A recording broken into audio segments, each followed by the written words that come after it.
Praise the lord. ఈరోజు దేవుని వాగ్దానము. తేదీ మార్చి 28, 2025. మొదటి దినవృత్తాంతముల గ్రంథము 29వ అధ్యాయం 13వ వచనము. ఐశ్వర్యమును గొప్పతనమును నీ వలన కలుగును, నీవు సమస్తమును ఏలువాడవు. బలమును పరాక్రమమును నీ దానములు, హెచ్చించువాడవును, అందరికీ బలము ఇచ్చువాడవును నీవే. ఆమేన్. నా ప్రియ సహోదరి సహోదరులారా, ఒక నలుగురిని కలిసి మీలో ఎవరు గొప్ప అని మనం అడిగినట్లయితే నేనంటే నేను అని చెప్పుకుంటారు. ఎవరి కాళ్ళు వాళ్ళ గొప్పతనం చెప్తారు. కొందరు పైకి చెప్పకపోయినా మనసులో మాత్రం తామే గొప్ప అని అనుకుంటారు. నలుగురి చేత మెప్పు పొందాలని చూస్తూ ఉంటారు. నలుగురి చేత సానుభూతి పొందాలని చూస్తారు.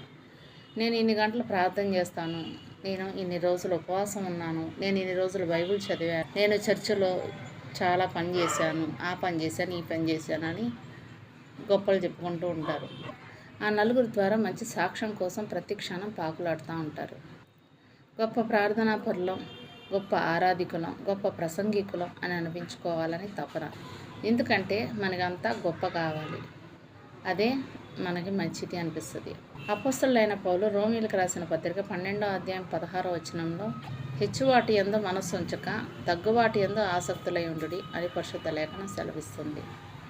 ఇంతకీ ఎవరు గొప్ప?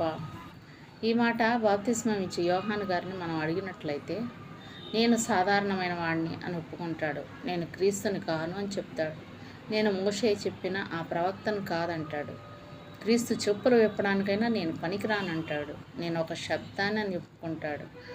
నేను క్రీస్తు మార్గాన్ని సిద్ధం చేయువాడని అని చెప్తాడు. నాకన్నా క్రీస్తు అతి శ్రేష్ఠుడని చెప్పుకుంటాడు.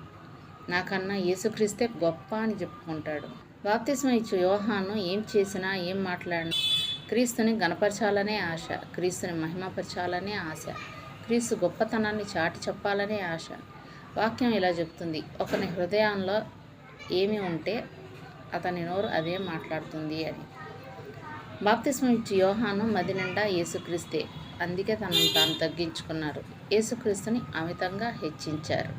మత్తయి సువార్త 23వ అధ్యాయం 12వ వచనంలో తను తాను హెచ్చించుకున్నవాడు తగ్గించబడును, తను తాను తగ్గించుకున్నవాడు హెచ్చింపబడును అని పరిశుద్ధ లేఖనం సెలవిస్తుంది. దేవుని గొప్పతనాన్ని మనం ఒక్కసారి తెలుసుకుంటే చాలు. ఎవరు గొప్ప అని అడిగితే దేవుడే గొప్ప అని చెప్తాం.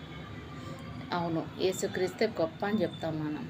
దేవుని గొప్పతనాన్ని తెలుసుకోలేని వారు మాత్రమే తమ గొప్పతనాన్ని చూపించుకోవాలని, గొప్పగా అనిపించుకోవాలని, గొప్పగా పిలిపించుకోవాలని ఒక నలుగురి ద్వారా మంచి సాక్ష్యం కోసం ప్రతి క్షణం పాకులాడుతూ ఉంటారు. స్త్రీ కనిన వారిలో బాప్తిస్మం ఇచ్చు యోహాను వంటి వారు లేరు అని చెప్పి పరిశుద్ధ లేఖనం చెప్తుంటే ఆయన్ని చెప్పమంటే తన గురించి మర్చిపోయి యేసుక్రీస్తు గురించే గొప్పగా చెప్తాడు. ఇంతకీ ఎవరు గొప్ప?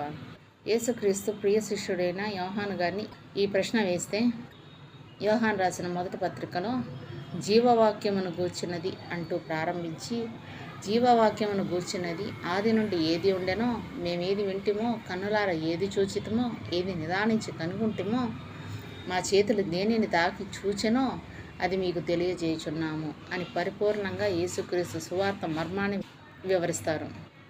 మొదటి నుండి చివరి దాకా యేసుక్రీస్తు గురించే చెప్తారు. ఈ ప్రశ్న మిమ్మల్ని కానీ నన్ను కానీ అడిగినట్లయితే మనం ఏం చెప్తాం? మన గురించా, లోకరక్షకుడైన యేసుక్రీస్తు గురించా? యేసయ్యను గురించి ప్రకటిద్దాం. ఆయన గొప్పతనాన్ని, మన కొరకు ప్రాణం పెట్టిన యేసయ్య త్యాగాన్ని కొనియాడదాం. దైవ దీవెనలు పొందుకుందాం. ఆయన ఇచ్చిన ఈ వాగ్దానాన్ని స్వతంత్రించుకుందాం. అట్టి కృపా ధన్యత దేవుడు మనకు అనుగ్రహించునుగాక. దేవుడు తన పరిశుద్ధ వాక్యం మన వినికిడి యందు దీవించునుగాక. ఆమేన్.